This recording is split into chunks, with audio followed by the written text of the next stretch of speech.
Hello, ladies and gentlemen. Welcome to Below the Line, the show about how movies are made. My name is Andres Ramirez, and I'm here with my good friend and co host, Mr. Zach Houston Scott, in a special episode to discuss the newest release from Disney Studios, Snow White. How are you, my friend? Doing well. I just got back from the movie tonight. So, yeah, my thoughts are fresh, ready to dissect and talk about Disney's latest remake offerings. So, how are you doing, first of all? I should ask. I'm doing good. I had a very interesting experience watching Snow White today. I don't know if your theater was packed, but my theater was not. So, Mine was in a neither. weird way, it felt like a private screening. So, I felt like it was my own Mexican premiere. but yeah, I'm doing good. Excited to talk about Snow White. Finally, this movie has came out after so many reshoots, so many rumors, so many theories, so many stuff, and well, now we can finally dissect it and talk about it and see what we thought of it because we haven't said anything to each other, so this is all fresh. So how about you? Besides the movie, how is everything? Oh, going good. Going good. Yeah. Professional life as well. Just managed to sneak in a couple of TV shows this week. One of them being the new Netflix show Adolescence. So I that gotta is watch that one. Oh yeah, I'd like to discuss it on the podcast potentially because that is something that I think is very groundbreaking, or at the very least revolutionary in how they handle the cinematography and the camera work for TV series, especially with strong writing and performances too. So I would like that to be talked about in a future episode if we can. I'll definitely check it out sometime in this month or early next month, but for sure. I've heard good things. I'm just a little bit behind on my TV shows. So, where do you want to start talking about Snow White? Should we tell the audience how the critics are faring it, how it's doing critically, or should we just start talking about the movie? We can start with that. I think going in, like, this was probably the one Disney remake that had the most controversy. Like, I mean, we look at all of them, and there was always like at least one or maybe two things that people were going to have a problem with. Like, you look back at the Mulan remake, and they didn't have Mushu, they didn't have the songs, they filmed on land in China that apparently was a lot to do with the Free Hong Kong escalation that was happening at the time. You look at like Aladdin with the Will Smith genie, and you look at even recently the last Disney remake, The Little Mermaid, with casting uh, Haley Bailey as Ariel. Things like that were generally pretty, covered ahead of like the remakes. But with this one, with all the production delays, with all that's been said with its two leads, with comments in regards to the story's questionable, I won't even call it questionable, like more fantastic fantasy elements, and even more just like, the way that it's been covered with its leads has just been a nightmare. And with having to survive not just COVID, but also the The writer's strikes. strike and all the reshoots that was occurring. Yeah, this is definitely the one that has suffered in terms of just toxic buzz surrounding its release. And the critics were ready to take it on, no matter how much Disney paid those positive early impressions. But I think at this point, whenever you're invited to a premiere, you're expected to get pretty positive responses. I think this is an interesting movie to break down, just for the audience to get a sense of where we're coming from. I personally am not a super fan of the original. I mean, I have some sense of nostalgia because of the songs that are classics, like "Whistle While You Work," Hi Ho." It's such a classic melody, right? But obviously, princesses are not my target. I prefer superheroes. I've seen the original, but I'm not superly attached to it. Frankly, it's probably been 20 years since I've seen it. But Mm. currently, the film stands at 43% Rotten Tomatoes, 74% from the audience. Uh, Cinema score, it has a B plus, and I believe is the lowest cinema score for a Disney live action remake. And on IMDb, it has a 2.3 by the users. Ouch. I didn't even see that one. Yeah, which surprised me. I thought it was going to have around a 5, and I believe it has like a 50 in Metacritic. So I agree. The pre-production and all the stuff that the movie had to endure as it was being made, really, it's almost admirable to the filmmakers that they were able to come out with something. Because I mean, there is a story and it is presented. I think at times it's chaotic. I think the performance by Rachel Zegler is fine. She can sing really well. I mean, she's trained to sing. She was discovered by Steven Spielberg to play Maria in West Side Story, so she knows how to sing. Now, is the movie perfect? No. So my first impressions were that I had so many low expectations that I was like, okay, it's fine, But I do think we'll discuss it more. It is a movie that suffers from bad decisions from the creative uh, top. What do you think, Zach? I mean, I was just surprised that Disney wasn't only remaking Snow White, but they also threw in Robin Hood and a second adaptation of Cinderella to boot. No, And definitely. Sorry, I didn't mean to interrupt. Do you have anything to say? and the Sleeping Beauty. And the Oh, Sleeping Beauty. yes. And Sleeping Beauty.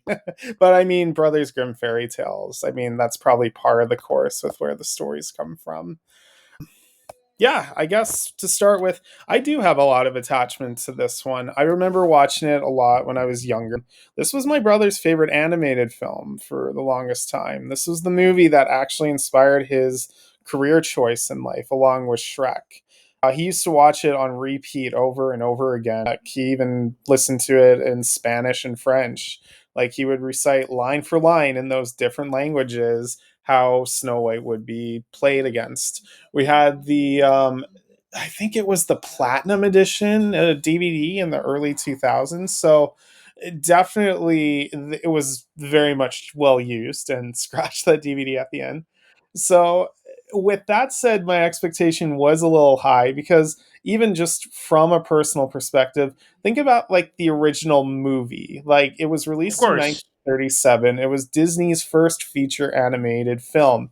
It to this day is still the highest grossing animated film, like unadjusted for inflation. It won many Oscars. Well, I mean, not many, but I mean, just like a special technical Oscar for its achievements in the art form. Like, I think this and Toy Story are the only two really to have ever gone that for an animated film. So, to me, like, the pressure is high for this one because you are taking the original story, like even regardless if it's a princess movie, and just trying to modernize it to the sense where I don't think it decided whether or not it really wanted to fully modernize it, or if those really production troubles ended up causing it more harm, causing them to panic and go back to the drawing board a lot of the time and take more from that original movie. And my impression from this was just a weird, strange cluster of like different ideas that really don't end up coming out well together. And even cosmetically, I think suffers. I mean, we'll talk about the dwarves in a second, but I guess my first question is of all these remakes, like where would you put this one more than anything? See, I liked it more than Mulan because of the music. I think the biggest crime that Mulan made was taking away the music. But I think it's pretty low. I would expect Lilo and Stitch later in the year will make more money.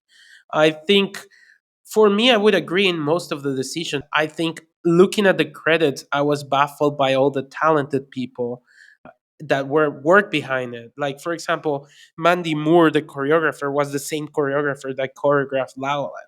She did a phenomenal job in that movie. And here I thought some of the sequences felt really flat when it came to the blocking and the choreography itself. Like, I believe there's a new song called Princess Problems that he sings, and in short, it's a song about them falling in love, kind of ripping off each other, kind of like Sebastian and Mia did in La La Land in that song where they're tap dancing. And it had a similar vibe musically. And I just thought, like, huh, it's so interesting. Like, the choreography was so well done in one movie. You're the same choreographer, you're talented. And in here, they were just walking around circles. So I don't know if the limitation of the set made that happen. But even the composer, the writers were the same writers from La La Land and Dear Evan Hansen and The Greatest Mhm. Showman.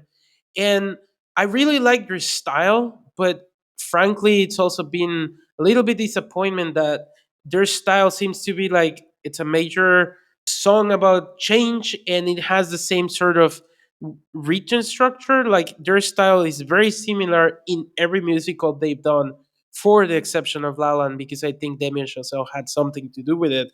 It was produced by Mark Platt, who also produced La La Land, Dear Evan Hansen. So there was a lot of talented people. But again, as we'll discuss with the dwarves, there were so many weird decisions. And going back to your point, I think a lot of storylines were cut because the bandits seem to be more important, but they also seem to be cut from the film. How about you? Where would you rank it? Definitely on the lower end, like you said. I think it's better than Maleficent, the two movies, and Mulan, because I wasn't insulted by it. Well, to extent, I think more I was just really like knew what I was getting myself into, and I mean with all the press and what the trailer showed, and it delivered exactly. But I mean, even with that being said, some of like the things they didn't reveal, like I don't know if we want to spoil this or not for some of the Well, audience, but Zach, I think it's what a public domain story now. Is it? I mean, the first film came in 1937. I think everybody knows the end, so oh I yeah, think we no, I'm should not just. talking about the end, man. I'm talking about just like some of the choices with characters and some of like the changes they did make to the remake. Like that's what So, baffled me the most, especially with the in reveal of case the narrator. in case people don't want to hear spoilers, how would you rate it? I think this uh, might be a good way for them to get out. Yeah, how would you rate it? it's a two, honestly. I think I can't really say like everything played its part the way it should. Like the visuals, they did what they could. Their performances, they did what they could. Mark Webb, who I think this poor guy just has not had any luck in the studio system, had No. tried what he could.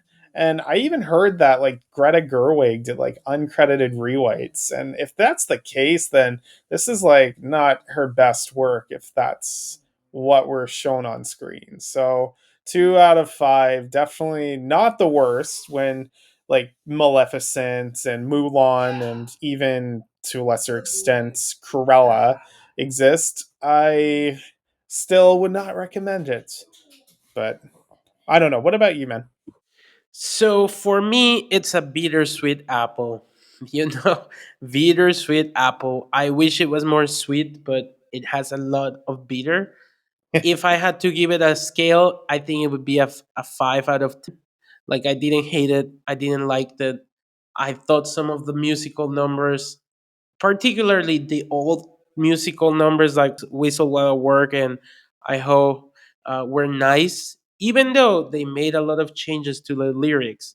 That So was my yeah, least favorite thing about it, actually, the Whistle While You Work song. I like what they did with Hi Ho, but that song, just even from a like performance and a writing perspective, just really defeated the original purpose. so yeah, that would be my rating. But I think in order to give justice to the movie, we should talk spoilers and really get into character performances in the next 15 minutes or so. So people, if you don't want to hear spoilers, please go watch the film if you want. Come back and chat spoilers with us. If you made it all the way to here, thank you so much for listening to us. Now we're talking spoilers. So, Zach, the floor is yours. All right. So yeah, my first topic, the narrator. Having a character like Dopey not be mute anymore, like he's just afraid to talk. That's quite a big change. Change. Definitely makes my perception of him very different going forward. I'm saying, I mean, the reason I'm talking this high is obviously because I don't like it, but yeah, definitely was different. I think also replacing the prince with like, oh man, what was his name? Flynn Jonathan?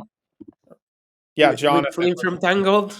Oh yeah, yeah, or like Flynn Rider, or I mean Robin Hood. That's basically what he is with his merry band of thieves, seven of which, if you know, are keeping track. Definitely that was a different change, but I it really does tie into the fact that I feel because there were like set images leaked of these characters, like a lot of people made a big huff about it. They did decide to finally put the dwarves in regardless of what Peter Dinklage thinks, and because they didn't have time to like film, they decided, hey, we're just going to CGI like real people and make them small and diminutive because that's what you want to see, right? Because I really feel like whatever they were trying to do with like the bandit group was maybe meant to be the seven dwarves, and we don't know. But due to the rewrites to keep it closer, that may not happen. But that's just my guess. So I read somewhere that the bandits were always in the script, but there were also the dwarfs because apparently some actors showcased their audition tapes from 3 years ago when the movie got announced. So I'm not really sure how that happened to be. I think the dopey character, I thought him being scared to talk was not so bad because I kind of like the idea that that's how he learns how to whistle.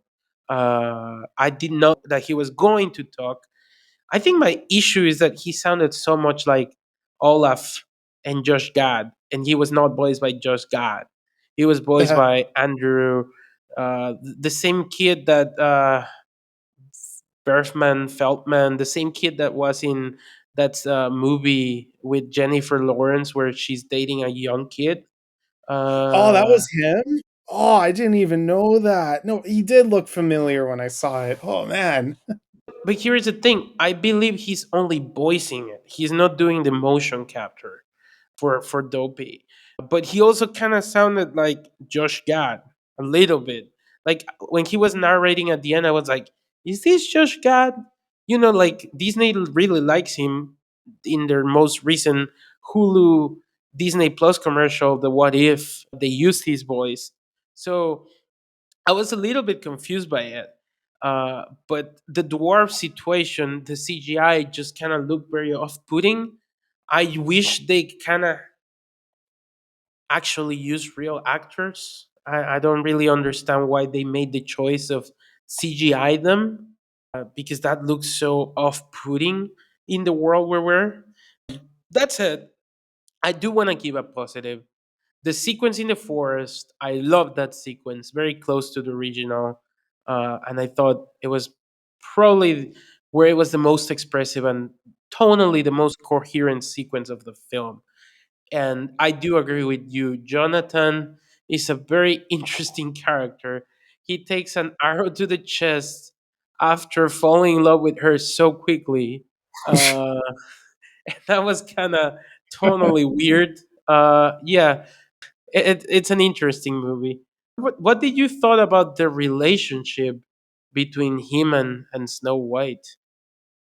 I mean, I'll give credit. It is more developed than the original. I mean, it wasn't just some random prince who walks up into her kingdom and he doesn't see her again until the very end. So, I mean, they did have time to develop, and we did end up losing the Someday My Prince Will Come song. So, I mean, for what it was worth, it was fine. And he did do a good job, his actor. I'm just looking up right now. Andrew Burnap. I thought Burnap? he was pretty, yeah, I thought he was pretty good in the role. I can't say the same for Gal Gadot, personally. Oh, Yeah. yeah.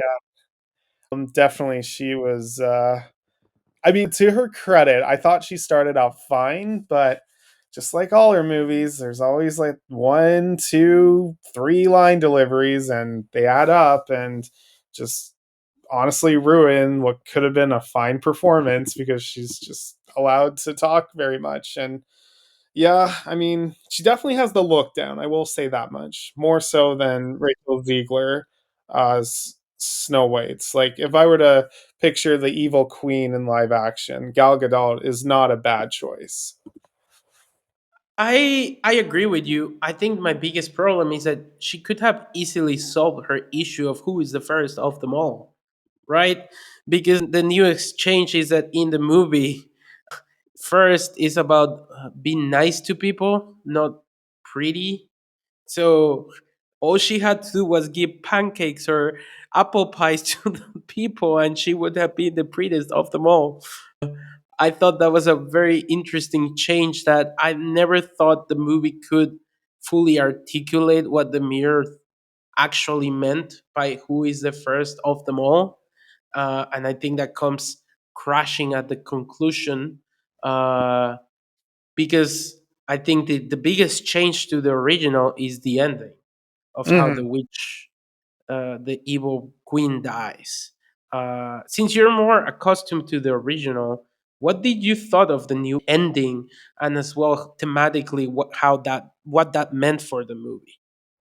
I mean, it does lessen the dwarves' like impact because I mean, at the end of that original movie, they were the heroes. They would do anything to protect Snow White, and now they just kind of Hmm. feel second nature. Like the whole thing, like even Disney, they feel more like an afterthought. I think their focus is more on Snow White as a character, which I mean, I'm not opposed to. I mean, the movie is called Snow White. Obviously, that's the reason they dropped the seven dwarves, but I mean, this whole third act battle is just, you know, we've seen it before. We saw it in Maleficent, Mistress of Evil. We saw it in even the new Mufasa, The Yeah, Lion King. It's just your typical, like, all the side characters battling, making one liners, and maybe one or two gags that happened earlier, just now playing a bigger part now. And even with how she died, didn't really make a lot of sense. In fact, it was kind of anticlimactic, shattering it was.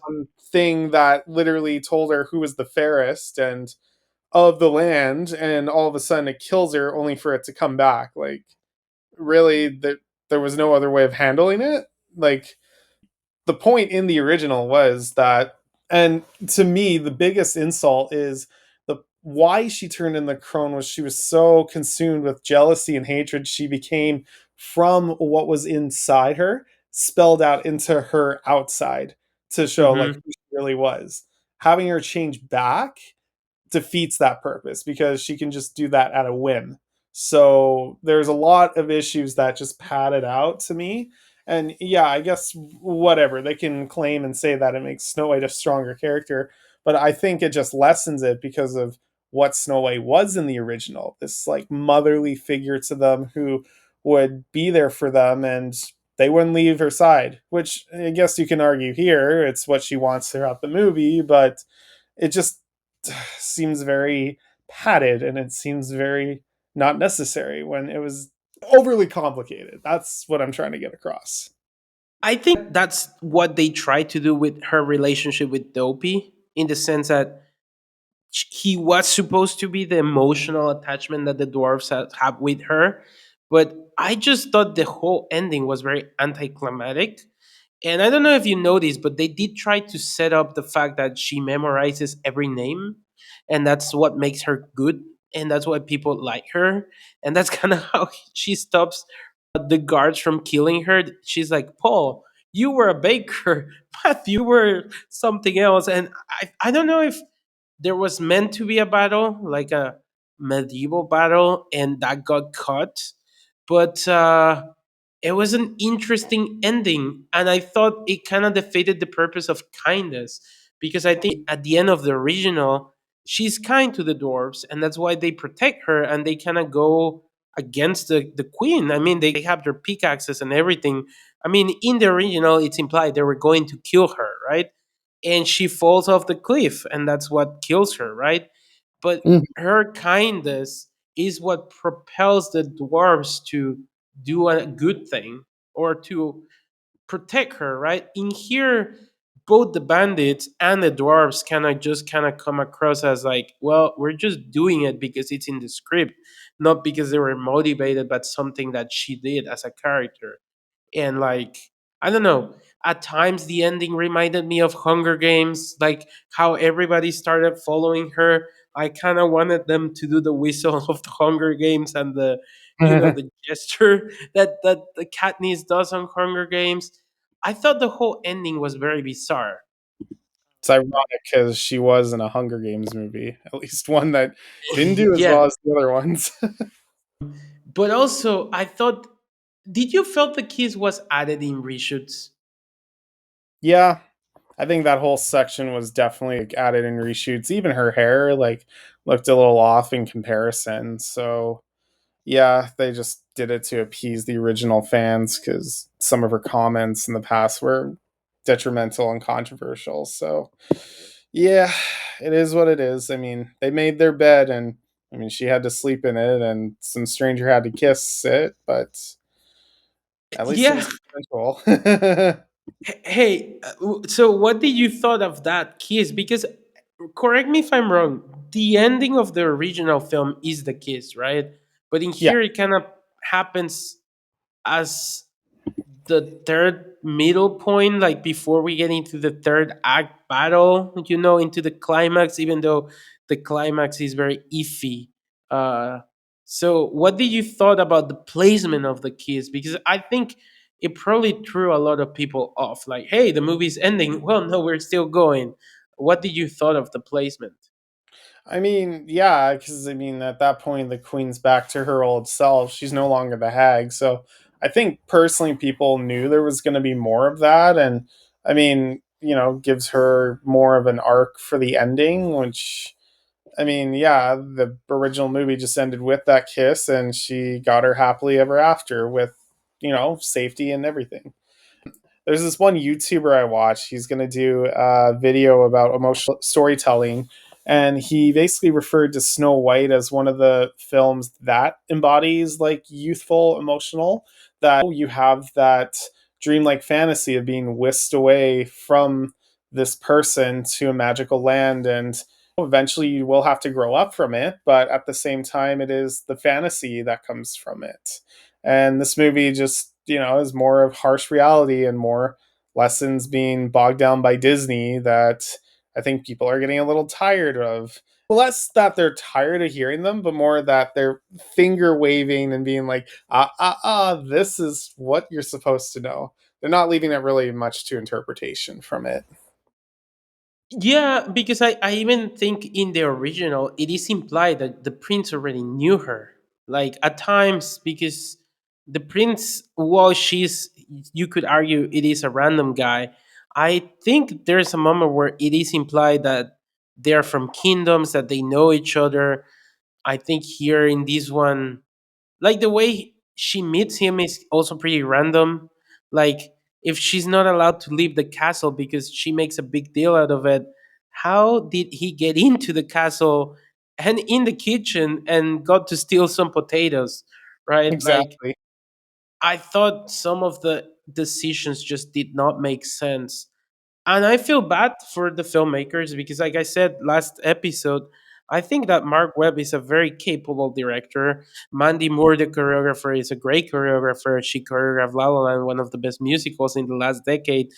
The lyricists are very good lyricists. They wrote La La Land as well. Dear Hansen, they won awards for this stuff. This just felt like an incoherent script where they had so many ideas and they just didn't know how to commit to it. Yeah, Uh, and I think that comes crashing in the battle, not battle, but in the battle on the third act. I agree. Uh, to finish the episode, what was your favorite musical number and your least favorite? My favorite was definitely the hi ho. We dig through the mines. Like, regardless of the CGI of the dwarves, that was pretty. My least favorite was definitely the Wicked Queen. I guess the Queen's evil song. That she didn't need one, and it's easily the worst song in the whole movie. I would agree with you. I really like Hi Ho. Kind of reminded me of a roller coaster, uh, which is ironic because the roller coaster that it's in Orlando, it's very similar to what they did on the film. And yeah, Gal Gadot, she struggles sometimes with acting pieces, but singing, that's not her cup of tea. So yeah, I thought that in that song they had to protect her a lot with backup singers and a very elaborate choreography, but that song was not memorable. It was not Ursula from The Little Mermaid, because that one, that's a cool villain song. Or from Hercules, right? Hades has a song as well. No, Hades doesn't actually have a song in Hercules. Well, maybe he'll have in the remake. Let's hope not. Unless you're thinking of Frollo from Hunchback. Hellfire, that Oh, was a great song. also, but yeah, unfortunately, this movie is not good. But I think kids will like it. But it doesn't seem like it's going to make money because it only made 60 million on Friday, and it was originally tracking 60, and now it's tracking between 40 and 50. So not good news. But next week we'll be back to report it. And what are we talking about, my friend? We're going to be talking about all these remakes. I think it's a fun topic and something that we can go a little bit more into in terms of what works and what doesn't. Yeah, it's interesting, right? Because the history of them, it's interesting, and it makes you wonder if Disney is just gonna keep doing them forever. Uh, because they still have some IP that I think would be very interesting for live action. We'll discuss that next week. So, any last thoughts, my friend, before you sign us off? Um, I'm excited to see Lilo and Stitch. That was kind of the highlight of the whole experience. That I wouldn't mind seeing that remake. That one actually looks nice, right? I think they're sticking bit by bit to the original. Now, for that one, I do have nostalgia, so I might be a harsher critic for that one. So, yeah, we'll talk about Disney remakes, box office, Daredevil next week. So, do you want to sign us off, my friend? Definitely. Yeah, we'll talk more about our back to regular scheduled programming next week. I'm Zach Houston. That was Andres Ramirez. You can follow us at our social links. I'm the Zach Houston, and he's Jero2096. Did I get it right this time? That's the one. You did get it right, my friend. We're making progress there. Please follow us on Below the Line 2025. Yeah, and we'll see you next week. Bye bye, and enjoy Snow White.